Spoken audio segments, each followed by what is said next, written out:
My husband keeps texting me. He's been dead for 5 years. Drew and I had been married for 2 years when he got in the accident. Head-on collision. Drunk driver. Declared dead at the scene. That was back in 2020. Grieving him through the pandemic completely isolated was the hardest thing I've ever had to do. But I worked through it with my parents, with his mom. I've even started dating again. But then the texts started. I got the first one while I was on a date at some over-fancy Italian place. A text from Drew's number. It was blank. Like someone had just hit the space bar and hit send. I got the next one a few days later in the evening, while I was curled up with a book. It just had a period. At first, I thought it was a prank, as cruel as that would be. Or maybe it was well-intentioned, by an older person or someone on the spectrum. Maybe they thought the texts would make me happy. I asked around, but no one knew. I thought about going to the police, but there was nothing threatening in them. Just strings of weird punctuation. Maybe it's a glitch, I thought. Maybe the system had reactivated his number by accident and was sending bits of code to me. But the texts seemed to have a pattern.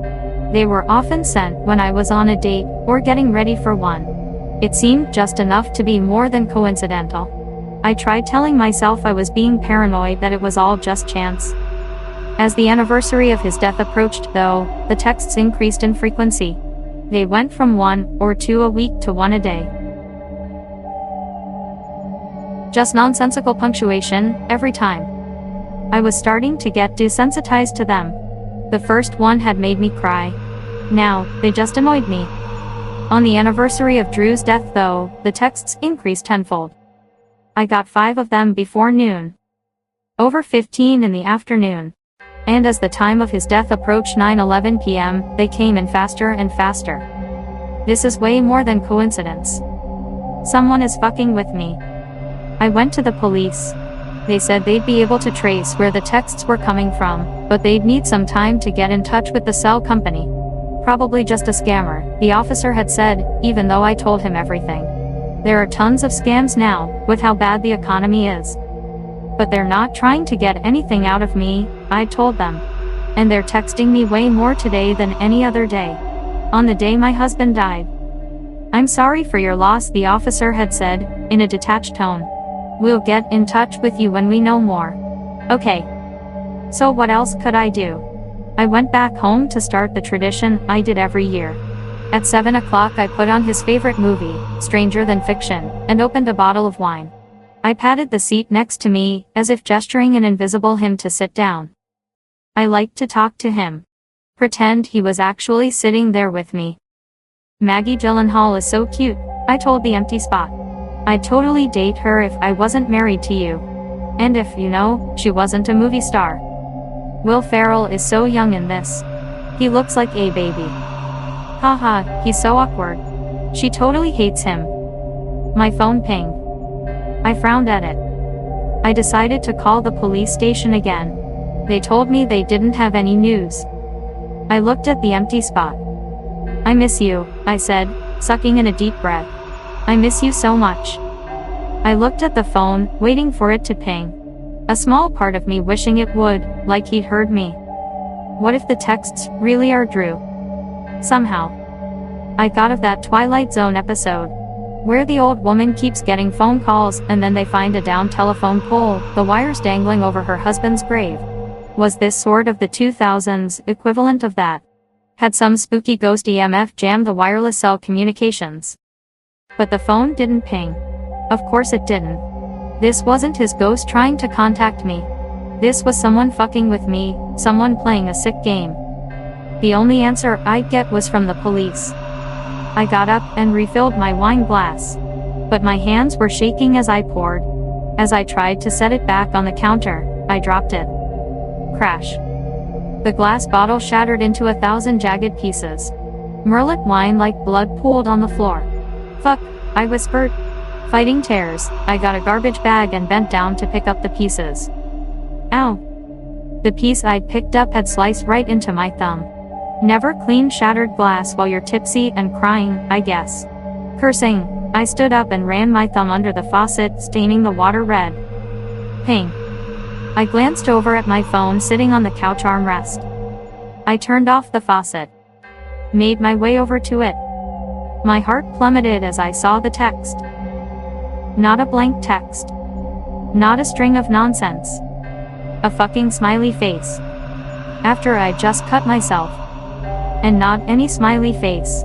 A colon, then a space, then a parenthesis, exactly how Drew made his smiley faces. He never wanted autocorrect or GChat or whatever program to turn it into an emoji or actual smiley face. Someone is watching me. And they really, really want to fuck with me. I ran over to the kitchen window, tiptoeing around the glass. I pulled the curtains shut over the sink. Then I ran around the house, checking every lock. I called the police. I think they're watching me, I whispered. What? They sent me a smiley face. Right after I cut myself. Okay. That's probably just a coincidence. They've never sent a smiley face before. Or anything other than nonsense. Okay, calm down. You know what? I'm going to get in touch with the cell company right away. I'll call you back in about 20 minutes. Okay. Okay. I glanced at the clock. 8:59 p.m. 12 minutes before Drew died. I walked back to the couch, blood blooming on the paper towel wrapped around my finger. The phone was going off like crazy now. Ping. Ping ping. Shut up, I hissed. I looked at the empty spot.